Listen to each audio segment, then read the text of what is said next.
Sakamoto तारो एक ऐसा hitman है जिससे अंडरवर्ल्ड में सभी लोग काफी ज्यादा डरते हैं और अब ये अपनी फैमिली के साथ एक नॉर्मल लाइफ जी रहा है। लेकिन एक दिन अचानक कोई सीक्रेट ऑर्गेनाइजेशन इस पे 1 बिलियन येन की बाउंटी रख देती है और एक दिन जब ये अपनी फैमिली के साथ हॉन्टेड हाउस में घूमने के लिए गया था तो इसके पुराने साथी इस पे हमला कर देते हैं। और गाइस ये एनिमे आगे जाकर और भी ज्यादा इंसेन होने वाली है जो कि अभी तक हमने किसी ने नहीं सोचा होगा और इस एनिमे को लोग काफी ज्यादा पसंद कर रहे हैं। और अगर आप चैनल पे न्यू हो तो वीडियो को लाइक करके चैनल को भी सब्सक्राइब कर लेना। और अब देखते हैं आगे। तो कहानी की शुरुआत में हमें एक आदमी को दिखाया जाता है जो कि एक हिटमैन होता है और इसका नाम होता है साकामोटो और इसके सामने जो भी आ रहा होता है ये एक एक करके उसे मार रहा होता है और इसको ये काम करने में काफी मजा आता है और इसमें इसको बिल्कुल भी डर नहीं लगता और वो इन लोगों की काफी खतरनाक तरीके से बैंड बजा देता है। और फिर हमें बताया जाता है कि कुछ समय पहले एक लेजेंडरी हिटमैन हुआ करता था जिसका नाम था साकामोटो तारो और हर गैंगस्टर इससे काफी डरता था और वहीं जितने भी हिटमैन थे वो सारे के सारे इसके जैसा बनना चाहते थे।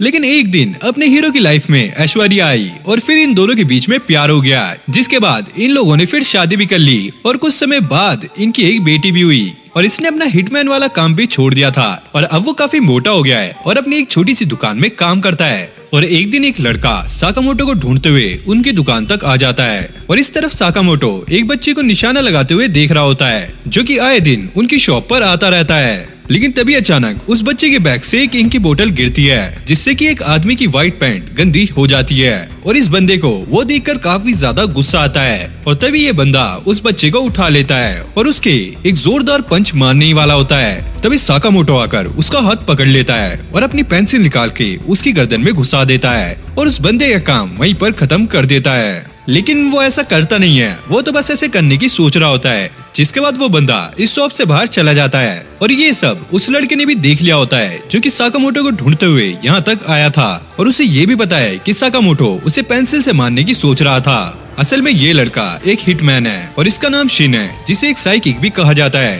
क्योंकि ये लोगों का दिमाग काफी आसानी से पढ़ सकता है और साकामोटो इसे एक थप्पड़ मारने की सोच रहा होता है। तभी ये लड़का डर जाता है और कहता है मेरा नाम शिन है और मैं आपकी ही टीम में काम किया करता था। जिसके बाद ये लोग बात करने के लिए बाहर चले जाते हैं और शिन उससे पूछता है कि आप सच में इस छोटे से स्टोर में काम करते हो। और शिन चाहता है कि साकामोटो अपने पुराने काम पर वापस लौट जाए और साकामोटो अपने मन में सोच रहा होता है आज पिज्जा खाना चाहिए या फिर बर्गर, या मैं वड़ा पाव गर्ल के पास जाकर वड़ा पाव खाऊं या फिर डॉली के पास से चाय भी पी सकता हूँ।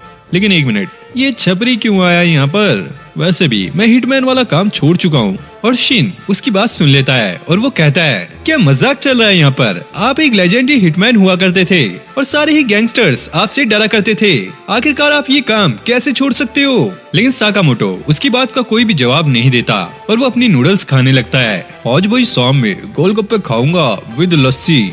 और शिन उसे कहता है अबे यार तुम कितने ज्यादा मोटे हो गए हो, तुम्हें तो पहचानना भी काफी मुश्किल है। पहले तो तुम मुझे गोकुल धाम के हंसराज हाथी लगे थे। और इतना कहने के बाद वो अपनी सिगरेट निकालकर जलाने लगता है। लेकिन साकामोटो बिजली की रफ्तार से उसकी सिगरेट को काट देता है क्योंकि यहाँ पर नो स्मोकिंग का बोर्ड लगा हुआ होता है। और शिन उसकी स्पीड देखकर समझ जाता है कि भले ये मोटा हो गया हो लेकिन अभी भी उतना ही ज्यादा खतरनाक है और ये चाहे तो शिन को भी आराम से मार सकता है। और तभी एक डिलीवरी वाला साकामोटो के लिए कुछ लेके आता है और साथ में उसे साकामोटो की हेल्प भी चाहिए होती है। शिन को ऐसा लगता है कि साकामोटो अभी भी हिटमैन का काम कर रहा है, बस वो नॉर्मल लाइफ जीने का दिखावा कर रहा है। लेकिन ऐसा बिल्कुल भी नहीं होता। डिलीवरी मैन को अपना पेड़ कटवाने में साकामोटो की हेल्प चाहिए होती है और साकामोटो अपने टाउन में सभी लोगों की हेल्प करता है और बच्चों से लेकर बूढ़े तक सभी लोग उसे काफी पसंद करते हैं। और ये देखकर शिन को काफी ज्यादा गुस्सा आने लगता है और वो कहता है अबे यार ये क्या बंदा है, मैंने तो इसको क्या समझा था, ये तो बिल्कुल ढोलू बन गया, मेरी रिस्पेक्ट इसके लिए काफी कम हो गई है। जिसके बाद वो जाकर अपनी कार में बैठ जाता है और फिर वो बैठकर सोचने लगता है कि वो 5 साल बाद साकामोटो को देख रहा है लेकिन अब भी वो काफी ज्यादा कमाल का है। भले ही वो थोड़ा मोटा हो गया है लेकिन उसका ऑरा अब भी इतना ही खतरनाक है और वो चाहता है कि वो दोबारा से साकामोटो के साथ काम कर सके। और तभी शिन को उसके बॉस का कॉल आता है और वो पूछता है क्या तुमने साकामोटो को वापस आने के लिए मना लिया है? और शिन कहता है नहीं, और उसका बॉस कहता है तो फिर उसको मार दो, जो हमारी गैंग छोड़कर जाता है हम उसका सफाया कर देते हैं और यही हमारी दुनिया का नियम है। और अगर शिन ये काम नहीं करेगा तो वो किसी और को भेज देगा। और शिन को असल में साकामोटो को मारने के लिए ही भेजा गया था, लेकिन वो ऐसा नहीं कर सकता क्योंकि वो साकामोटो का काफी बड़ा फैन है। और इतना सोचने पर शिन समझ जाता है कि उसे साकामोटो को मारना ही होगा, उसके पास और कोई ऑप्शन नहीं है। अगर वो ऐसा नहीं करेगा तो कोई और उसे मार देगा, तो इससे अच्छा यही होगा कि वो ही उसे मार दे।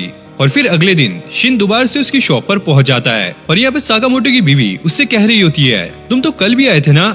लेकिन शिन उसकी बात को इग्नोर कर आगे जाने लगता है और अपनी गन पर साइलेंसर लगा लेता है। और शिन साकामोटो से कहता है वो आज टाउन छोड़कर जा रहा है, तो इसलिए वो आखिरी बार उससे मिलने के लिए आया है। और ये कहने के बाद वो साकामोटो पे फायर कर देता है, लेकिन साकामोटो अपने मुंह से एक कैंडी थूकता है जिससे वो गोली टकराकर दूसरी डायरेक्शन में चली जाती है। जिसके बाद वो शिन पर एक आइसक्रीम फेंक कर मारता है और एकदम से वहाँ से गायब हो जाता है। और शिन भी उसका माइंड रीड नहीं कर पा रहा होता है। अब साकामोटो उसका ध्यान बटाता है और पीछे से आकर उसके मुंह पर एक जोरदार किक मारता है और शिन काफी दूर जाकर गिरता है और वो सोच रहा होता है पता नहीं क्या सोचकर मैं साकामोटो को मारने आया था। और जब शिन को होश आता है वो साकामोटो के घर पर ही होता है, जो कि उसकी दुकान के ऊपर वाले फ्लोर पर होता है। और यहाँ पे साकामोटो की फैमिली शिन को खाना खाने के लिए बुलाती है। शिन को समझ नहीं आता कि आखिरकार हो क्या रहा है, कहीं इस खाने में जहर तो नहीं।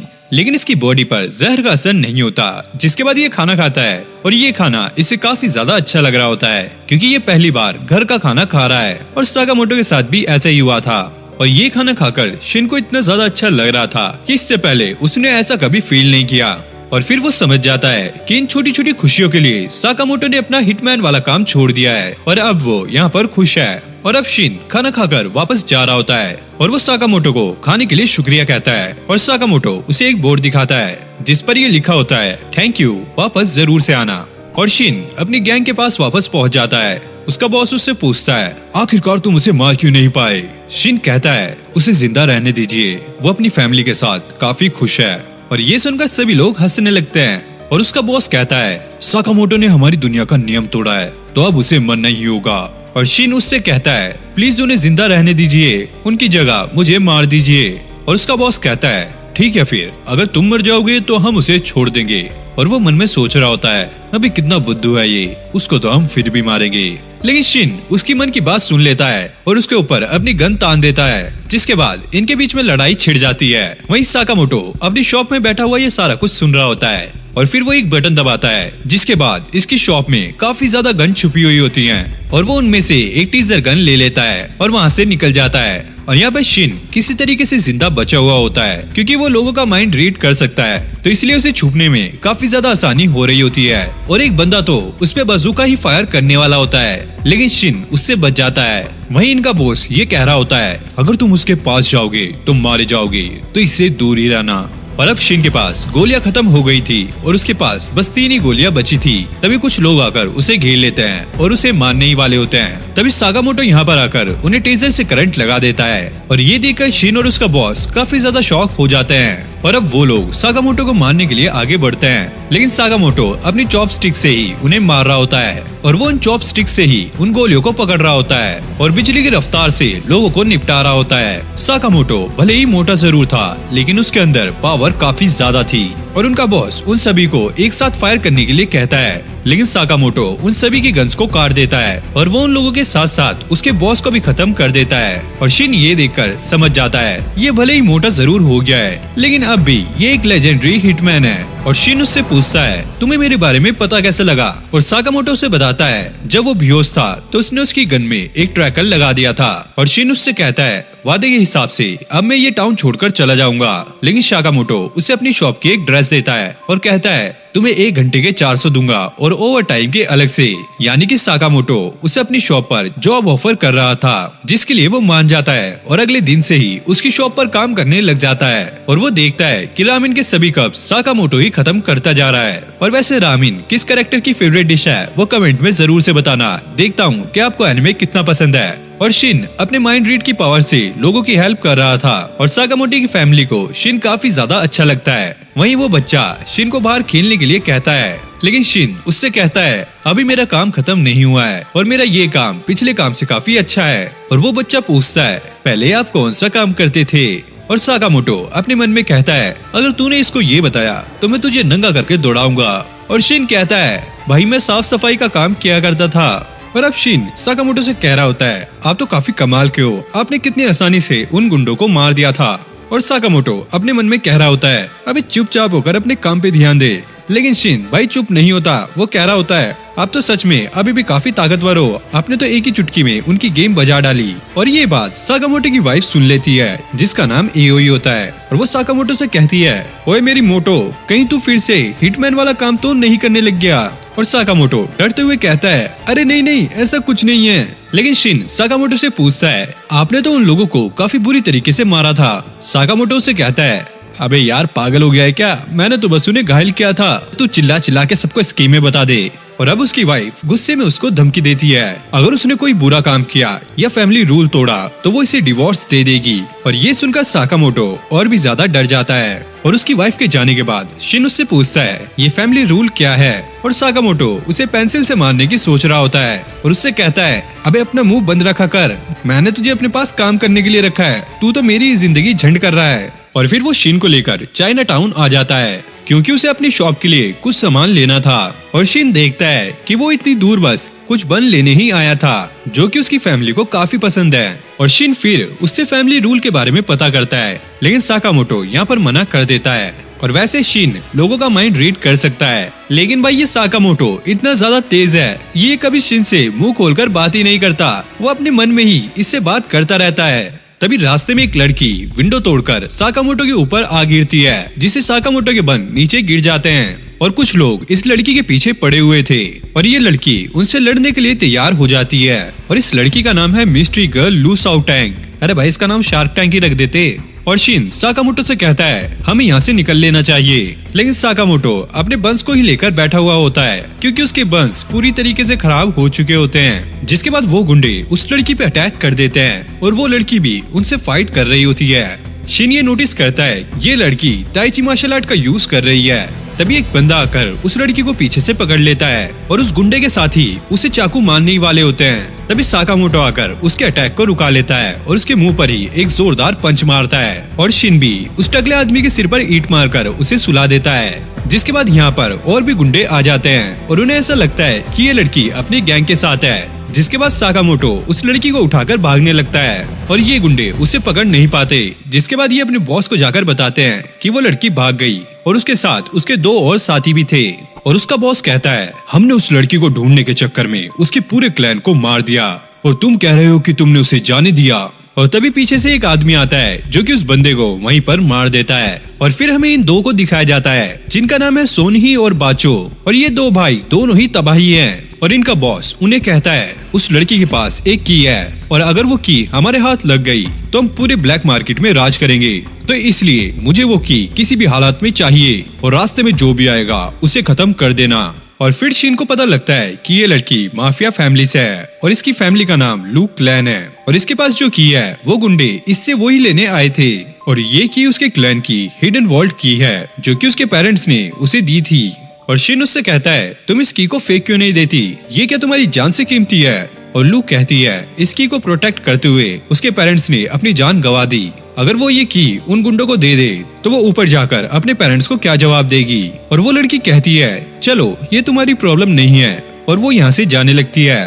और साकामोटो उससे कहता है एक मिनट, क्या तुम्हें बंस बनाने आते हैं। और वो लड़की कहती है हाँ मेरे डैड ने मुझे सिखाया तो था। और शिन साकामोटो से कहता है अरे सर जी किस झमेले में पड़ रहे हो, हमें यहाँ से निकलना चाहिए। और साकामोटो कहता है हमें अपनी शॉपिंग यहीं पर कैंसिल करनी होगी और सबसे पहले इस लड़की को प्रोटेक्ट करना होगा, अगर हम जिंदा घर पहुंच गए तो ये लड़की हमारे लिए बंस बनाएगी। और तभी बाचो आकर साकामोटो की एक जोरदार किक मारता है जिससे वो काफी दूर जाकर गिरता है। और लू शिन को बताती है ये दोनों ही जुड़वा भाई हैं और दोनों के दोनों काफी खतरनाक हिटमैन हैं और ये अपने काम के लिए काफी पैसे चार्ज करते हैं और कभी भी अपने टारगेट को जिंदा नहीं छोड़ते।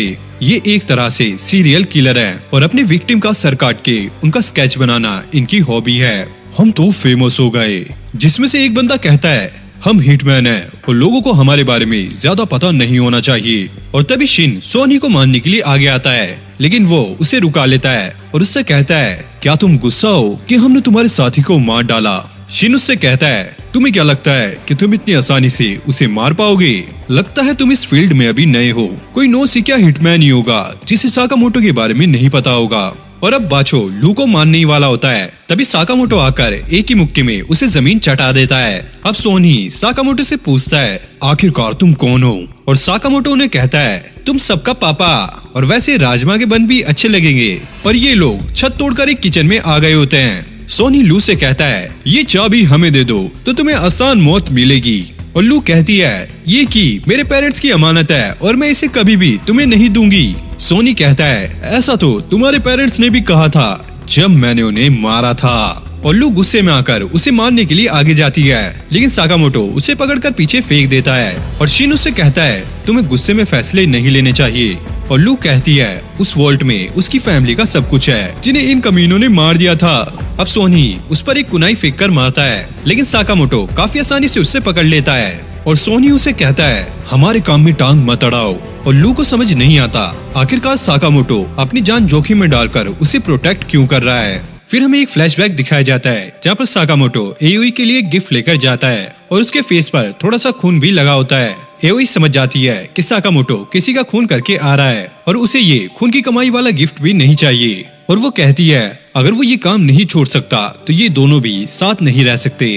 और इतना कह के वो छत से नीचे कूद जाती है, लेकिन साकामोटो उसे बचा लेता है और इन दोनों को कोई भी चोट नहीं आती क्योंकि नीचे बर्फ होती है। अब एओई उससे कहती है, अगर मैं मर जाती तो तुम मुझे मिस करते, इसलिए तुम भी मेरे साथ नीचे कूद गए। इसी को प्यार कहते हैं। अब एओई उससे एक प्रॉमिस लेती है कि अब वो किसी को भी नहीं मारेगा और उसने अभी तक जितने भी पाप किए हैं वो उनकी भरपाई करेगा, वो भी लोगों की जान बचाकर। और शिन भी उसके दिमाग की सारी बात पढ़ लेता है और उसे समझ आ जाता है कि इनका फैमिली रूल यही था। फिर ये दोनों भाई साकामोटो पे अटैक करना स्टार्ट कर देते हैं। वहीं साकामोटो किचन में जो सामान पड़ा होता है उन चीजों से ही उन लोगों से फाइट करने लगता है और ये लोग उसका कुछ भी बिगाड़ नहीं पा रहे होते हैं। जिसके बाद वो दोनों अपनी कास्ट आयरन टेक्निक से साकामोटो को काटने की कोशिश करते हैं, लेकिन साकामोटो इसे भी डॉच कर लेता है। और अब ये लोग सोच रहे होते हैं, इनकी इस टेक्निक से आज तक कोई भी बच नहीं पाया है, लेकिन फिर भी इस बंदे की एज काफी ज्यादा है तो ये हमारे अटैक से कैसे बच गया। जिसके बाद ये लोग अपनी एक और टेक्निक का इस्तेमाल करने के बारे में सोच रहे होते हैं, लेकिन साकामोटो बाचो के सर पर एक बर्तन दे मारता है और सोनी का हथियार भी तोड़ देता है। अब सोन ही लू की तरफ जाता है उस पर अटैक करने के लिए, लेकिन शिन पहले ही उसका दिमाग पढ़ लेता है और उसे पीछे की तरफ खींच लेता है। जिसके बाद साकामोटो उस पे फ्रीज दे मारता है और इन दोनों भाई की बत्ती यहीं पर गुल हो जाती है। और अभी ये लड़की इनसे पूछ रही होती है, आखिरकार तुम हो कौन? साकामोटो कहता है, मैं तो मामूली सा शॉपकीपर हूँ और हम एक दुकान पर काम करते हैं। और यहाँ पर उनका बॉस आग बबूला हो रहा होता है क्योंकि उसके सामने वो खजाने से भरी हुई तिजोरी होती है और इसके बंदे अभी तक वो चाबी लेकर नहीं आए होते। जिसके बाद साकामोटो और शिन उसके साथियों को लेकर यहाँ पर पहुँच जाते हैं और उनका बॉस ये देखकर काफी ज्यादा शॉक हो जाता है कि आखिरकार ये अंदर कैसे पहुँचे। जिसके बाद लू उसके बॉस को काफी बुरी तरीके से पेलती है और इसकी हालत कुत्तों जैसी कर देती है और वो कहती है, हर बात पर लोगों को मारना जरूरी नहीं होता, हमें पास्ट बुलाकर हैप्पी लाइफ जीनी चाहिए और ऐसा मेरे डैड कहा करते थे। जिसके बाद लू उस तिजोरी को खोल लेती है जिसके अंदर काफी खजाना, सीडी, बुक्स और काफी टॉयज भी रखे हुए होते हैं। और एक किताब में ये लिखा हुआ था, लू क्लैन का जो हेड होगा उसे अपना कीमती आइटम यहाँ पर रखना होगा। तो अलग अलग हेड ने अलग अलग आइटम यहाँ पर रखे हुए थे और लू के डैड ने एक ड्रिंक छोड़ी हुई थी जो कि वो लू के बड़े होने पर उसके साथ पीना चाहता था। जिसके बाद साकामोटो अपने बंस निकाल लेता है और उन्हें खाने लगता है। ये बंस अभी भी काफी ज्यादा टेस्टी लग रहे थे। और फिर हम देखते हैं कि अब लू भी साकामोटो के साथ काम करने लग गई है और वो इसकी शॉप पर पोर्क बन बनाया करेगी।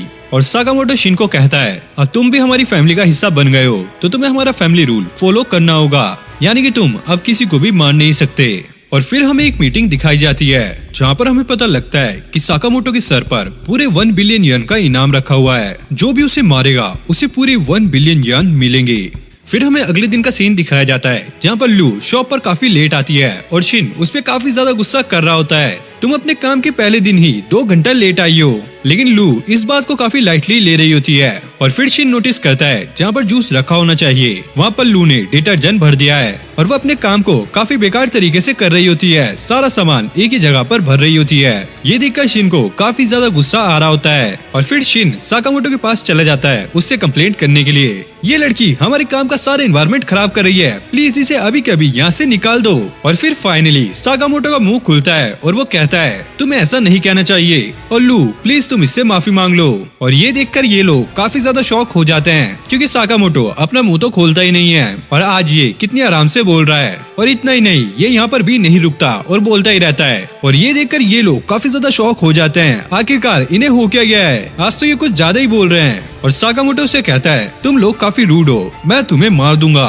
और शिन ये देखकर काफी ज्यादा शॉक हो जाता है क्योंकि ये बंदा साकामोटो की तरह साउंड नहीं कर रहा है। तभी हम देखते हैं कि वहाँ पर एक और साकामोटो आ जाता है और ये लोग उसे देखकर काफी ज्यादा शॉक हो जाते हैं। और ये जो न्यू वाला साकामोटो होता है जो कि अभी आया है, वो अपनी जगह पर जाकर बैठ जाता है और न्यूज़पेपर पढ़ने लगता है। और पुराना वाला साकामोटो ये कहता है ये तो काफी सरप्राइजिंग है कि मेरा एक जुड़वा भी है। जिसके बाद ये दोनों अपने अपने हथियार निकालकर एक दूसरे पे तान देते हैं और साकामोटो से कहता है तुमसे मिले हुए काफी टाइम हो गया नागामो। और अब ये बंदा अपनी असली बॉडी में आ जाता है और वो साकामोटो से कहता है तुम अभी भी काफी ताकतवर हो। और शिन ये देखकर काफी ज्यादा शॉक हो जाता है, आखिरकार इस बंदे ने अपना चेहरा कैसे बदला और वो कैसे इसका माइंड रीड नहीं कर पा रहा है। और फिर नागामो उन दोनों पे हंसने लगता है, अरे तुम्हारा चेहरा तो देखने लायक था। जिसके बाद भाई ये दोनों भी मिलकर उसे कूटने लगते हैं और उससे पूछते हैं आखिरकार तुम कौन हो। जिसके बाद वो उन लोगों को अपने आप से इंट्रोड्यूस कराता है और वो कहता है कि मैं साकामोटो का फ्रेंड हूँ और मैं पास की शॉप पे काम करता हूँ और इसकी एज लगभग 18 है और ये देखने में काफी यंग लग रहा होता है।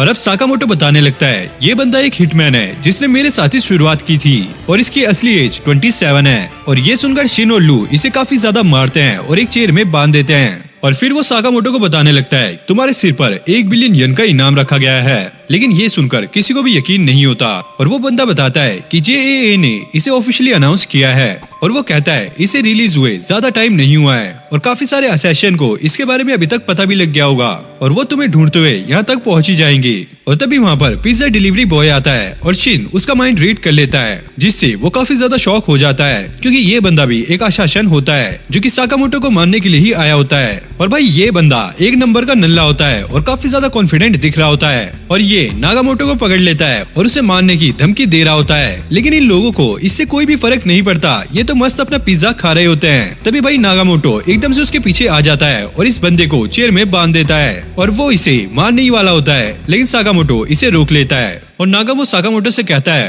क्या तुम इससे ऐसे ही निकलना चाहते हो बिना किसी को मारे? ये तो काफी ज्यादा मुश्किल होने वाला है क्योंकि अभी और भी लोग आने वाले हैं, उनमें से एक मैं भी हो सकता हूँ। और ये सुनकर ये लोग काफी ज्यादा शॉक हो जाते हैं लेकिन वो कहता है अरे मैं तो मजाक कर रहा हूँ। और साकामोटो इस पे कोई भी जवाब नहीं देता जिसके बाद ये यहाँ से जाने लगता है और वो जाते हुए कहता है पुराने दिनों की याद आ गई और उस बंदे को भी उठाकर लेके जा रहा होता है। और वो साकामोटो को एक वार्निंग देते हुए कहता है अब से कोई भी नूब्स नहीं आने वाले। फिर हम देखते हैं कि इन सारी चीजों को काफी लोग कैमरे पर देख रहे होते हैं और यहाँ पर ये लोग बात कर रहे होते हैं कि कैसे ये साकामोटो को हरा सकते हैं क्योंकि इनका पिज्जा गाय वो तो यहाँ पर फेल हो गया है। तभी एक बंदा कहता है हमें माइंड गेम खेलनी होगी, हमें टाइम, जगह और बाकी सभी फैक्टर्स को उसके अगेंस्ट में रख के करना होगा। लेकिन इनके कई बंदे काफी ज्यादा कॉन्फिडेंट होते हैं, उन्हें ऐसा लगता है कि साकामोटो को रिटायर हुए 5 साल से ज्यादा हो गए हैं तो वह इनका कुछ भी नहीं बिगाड़ पाएगा। और तभी साकामोटो कैमरे की तरफ देखकर बोलने लगता है अगर तुम लोगों ने मुझे स्टॉक करने की कोशिश की तो मैं तुम सभी को हेल दिखा दूंगा। और ये देखकर सभी लोगों की फट जाती है क्योंकि साकामोटो ने उनके कैमरे को भी डिटेक्ट कर लिया होता है। फिर हमें कुछ देर बाद का सीन दिखाया जाता है जहाँ पर शिन साकामोटो से पूछ रहा होता है अब हमें क्या करना चाहिए क्योंकि उस पिज्जा डिलीवरी बॉय की तरह और भी काफी ज्यादा बंदे आने वाले होंगे और ऐसी सिचुएशन में हम क्या ही कर सकते हैं। साकामोटो कहता है हमें लो रहने की कोशिश करनी होगी क्योंकि हमें ये नहीं पता कि हमारा रियल दुश्मन कौन है। और तभी वहाँ पे एंट्री होती है हाना की जो कि साकामोटो की बेटी है और ये काफी ज्यादा खुश होती है क्योंकि कल के दिन ये अम्यूजमेंट पार्क जाने वाले हैं। और साकामोटो ये सोचकर काफी ज्यादा दुखी हो रहा होता है क्योंकि ऐसे टाइम में अम्यूजमेंट पार्क जाना अपने पैर में कुल्हाड़ी मारने जैसा है। फिर हमें अगले दिन का सीन दिखाया जाता है जहाँ पर साकामोटो की वाइफ और उसकी बच्ची काफी ज्यादा खुश होती है, वहीं इन तीनों की हालत कुछ ज्यादा ठीक नहीं होती। और फिर साकामोटो की बेटी हाना ये बताने लगती है वो शुगर बनी को देखने आए हैं क्योंकि वो काफी ज्यादा स्ट्रॉन्ग होता है। और शिन लू से कहता है अभी हमारी 2 प्रायोरिटीज हैं, पहला एनिमीज को स्टॉप करना और दूसरा साकामोटो को अपनी फैमिली के साथ क्वालिटी टाइम स्पेंड करने देना। और लू से पूछने लगती है कि हमें अपने एनिमी के बारे में कैसे पता लगेगा। शिन बताता है कि वो लोगों का माइंड रीड कर सकता है तो वो इसी चीज का इस्तेमाल करेगा। तभी इसी बीच शिन को एक इन्फॉर्मेशन मिलती है जो कि वो साकामोटो को बता देता है और इनका एनिमी एक वर्कर होता है। और फिर लू अपना काम करने लगती है, वो साकामोटो की फैमिली का ध्यान बटाने लग जाती है। वहीं साकामोटो उस बंदे की चेस्ट में पेन घुसाकर उसकी गेम बजा देता है और ये बंदा यहाँ पर कुछ भी नहीं कर पाता। और शिन और लू उस बंदे को ठिकाने लगा देते हैं और लू यहाँ पर कहने लगती है साकामोटो काफी ज्यादा स्किल्ड है, उसने एनिमी को देखा भी नहीं और उसको एकदम से घायल कर दिया। शिन उसे बताने लगता है कि वो सच में बहुत ज्यादा स्किल्ड हैं। उन्होंने इसे ऐसा घायल करा है जिससे ये मरेगा भी नहीं और इसके कोई भी ऑर्गन्स डैमेज नहीं होंगे। तभी हम देखते हैं कि दूर से एक बंदा इन पे नजर रख रहा होता है और यहाँ पर इसके पास साकामोटो और शिन का दोनों का ही बायोडेटा होता है और वो सोचने लगता है कि आखिरकार वो कैसे शिन के एबिलिटीज से बच सकता है। अगर वो कुछ सोचेगा ही नहीं तो शिन को पता लगेगा ही नहीं। जिसके बाद वो शिन के पास से निकलता है और शिन को इसका कोई भी अंदाजा नहीं होता। जिसके बाद ये लोग रोलर कोस्टर में चढ़ जाते हैं और लू को ये बंदा काफी ज्यादा अजीब लग रहा होता है और शिन उसे ऐसे किसी भी बंदे को जज करने से मना कर रहा होता है और उस बंदे को पता चल जाता है कि इस लड़की ने उसे पहचान लिया है और वहीं शिन उस बंदे के माइंड को रीड कर लेता है और उससे पता चल जाता है ये बंदा भी साकामोटो के पीछे ही आया है और वो साकामोटो को इन्फॉर्म कर देता है। जिसके बाद ये बंदा अपनी गन निकाल के साकामोटो पे फायर कर देता है और साकामोटो अपने ग्लासेस का इस्तेमाल करके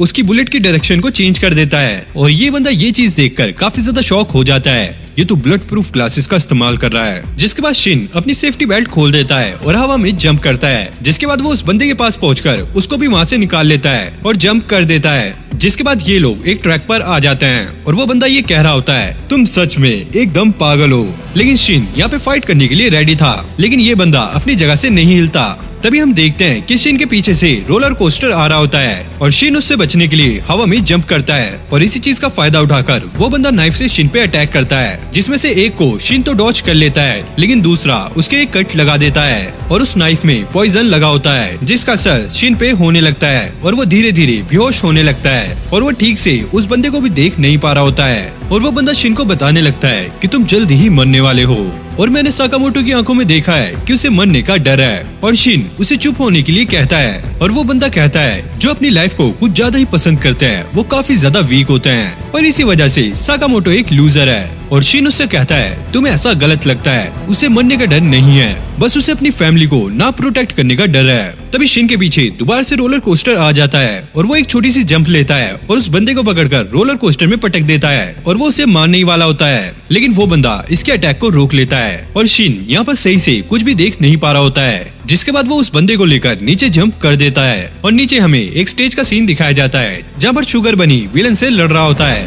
और तभी अचानक यहाँ पर एक धमाका होता है क्योंकि शिन उस बंदे के साथ यहाँ पर नीचे गिरा होता है और वो एकदम से शुगर बनी की कॉस्ट्यूम पहन लेता है और इनका सेकंड राउंड यहीं पर स्टार्ट होता है जहाँ पर ये बंदा नाइफ का इस्तेमाल करते हुए शिन पे अटैक करता है लेकिन शिन उसके अटैक को डॉच करता हुआ उसके मुंह पर एक पंच मारता है और ये बंदा ये चीज देखकर काफी ज्यादा शॉक हो जाता है। आखिरकार शिन ऐसा कैसे कर पा रहा है क्योंकि वो अपनी आंखों से ठीक से देख भी नहीं पा रहा था। जिसके बाद ये दोबारा से उस पर अटैक करता है लेकिन शिन इसको काफी बुरी तरीके से मार रहा होता है। वहीं हाना और आओई काफी ज्यादा खुश हो रहे होते हैं क्योंकि साकामोटो इस शो को काफी ज्यादा एंजॉय कर रहा होता है पर असलियत में साकामोटो शिन को इंस्ट्रक्शन दे रहा होता है कि आखिरकार उसको करना क्या है जिससे वो उस बंदे के साथ फाइट कर पा रहा होता है और फिर साकामोटो इसे एंड करने के लिए कहता है। जिसके बाद शिन एक ही बारी में उसे नॉकआउट कर देता है और वो इस मैच को जीत जाता है और इस शो को सभी लोगों ने काफी एंजॉय किया था।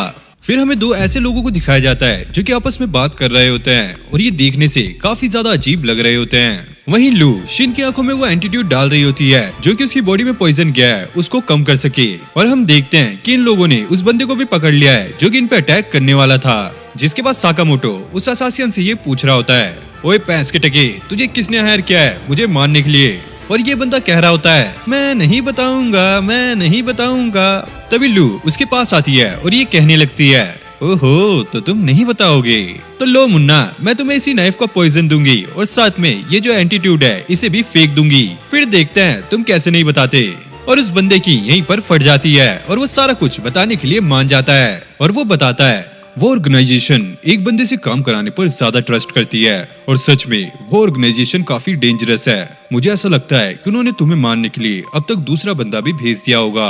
और शिन उसे कहता है अबे तू कैसा बंदा है, तू तो अपनी ऑर्गेनाइजेशन के लिए बिल्कुल भी लॉयल नहीं है, तूने तो हमें सारा कुछ बता दिया, क्या तू जी ऑर्गेनाइजेशन में काम करता है? जिस पर ये बंदा कहता है हाँ बिल्कुल। और भाई लू को यहाँ पर कुछ भी समझ नहीं आ रहा होता है। शिन उसे समझाने लगता है ये एक सीक्रेट ऑर्गेनाइजेशन है जिसमें साकामोटो और मैं भी पहले काम किया करते थे और इस ऑर्गेनाइजेशन के अंदर 400 से ज्यादा अशासन काम करते हैं। मतलब कि लोग अशासन को हायर करने के लिए इस ऑर्गेनाइजेशन के पास जाते थे और फिर वो ऑर्गेनाइजेशन ये सारा कॉन्ट्रैक्ट आगे अशासन को देती थी जो कि जाकर ये सारा काम कंप्लीट करते थे। और मिशन कंप्लीट होने के बाद ये ऑर्गेनाइजेशन पैसों में से कुछ कमीशन अपने पास रखती थी और बाकी के पैसे उस असासियन को दे देती थी। और तभी वो असासियन बोलता है, क्या तुम एक्सोडर मेंबर हो? और साकामोटो ये सुनकर थोड़ा सा शॉक हो जाता है और असासियन कहने लगता है, अच्छा तो ये सच्चाई है, एक्सोडर रियल में एग्जिस्ट करते हैं। जिसके बाद साकामोटो की वाइफ यहाँ पर आ जाती है और वो कहती है, हमें काफी ज्यादा भूख लगी है, चलो कहीं कुछ खाने चलते हैं। साकामोटो कहता है, हाँ यहाँ पे पास में ही एक जगह है, वहाँ पे काफी कुछ खाने को मिलता है और वहाँ के खाने की चीज काफी मस्त होती है, हम वहीं पर चलते हैं। गाइस यहाँ पर हमारे जो मूवी है उसके पर सीजन 1 पार्ट 1 खत्म हो जाता है। जो लोग अभी भी लाइक सब्सक्राइब नहीं करे वो लोग कर दीजिए। Bye bye.